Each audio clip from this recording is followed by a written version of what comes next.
नमस्कार, आपण पाहता हिरकणी न्यूज. हिरकणी न्यूज प्रत्येक क्षण ताज्या घडामोडी आणि महत्त्वाच्या प्रत्येक बातमीसाठी नेहमी तत्पर.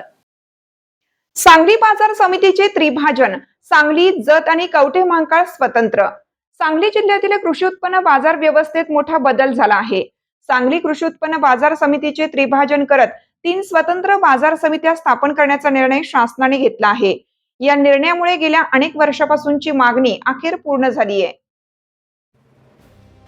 जिल्हा उपनिबंधकांनी सोमवारी काढलेल्या आदेशानुसार सांगली कृषी उत्पन्न बाजार समितीचे त्रिभाजन करण्यात आले असून आता सांगली, जत आणि कवठे महांकाळ या ठिकाणी स्वतंत्र बाजार समित्या अस्तित्वात आल्या आहेत.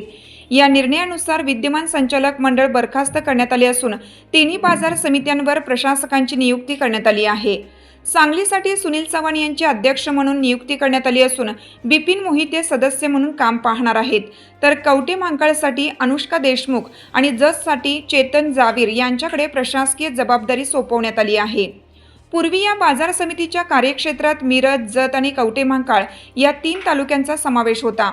शासनाच्या धोरणानुसार प्रत्येक तालुक्यासाठी स्वतंत्र बाजार समिती असावी या भूमिकेतून हा निर्णय घेण्यात आला आहे. दरम्यान या निर्णयाला काही राजकीय विरोधही झाला होता आणि याबाबत मुंबई उच्च न्यायालयाच्या कोल्हापूर खंडपीठात याचिका दाखल करण्यात आली होती. मात्र स्थगिती न मिळाल्याने अखेर त्रिभाजनचा मार्ग मोकळा झाला. या निर्णयाचे सांगली चेंबर ऑफ कॉमर्सने स्वागत केलं आहे. गेल्या 3 दशकांपासूनची मागणी पूर्ण झाल्याचे अध्यक्ष अमरसिंह देसाई यांनी सांगितले. त्रिभाजनामुळे स्थानिक महसूल स्थानिक विकासासाठी वापरता येणार असल्याने सुविधांमध्ये मोठी सुधारणा होण्याची अपेक्षा व्यक्त केली जात आहे.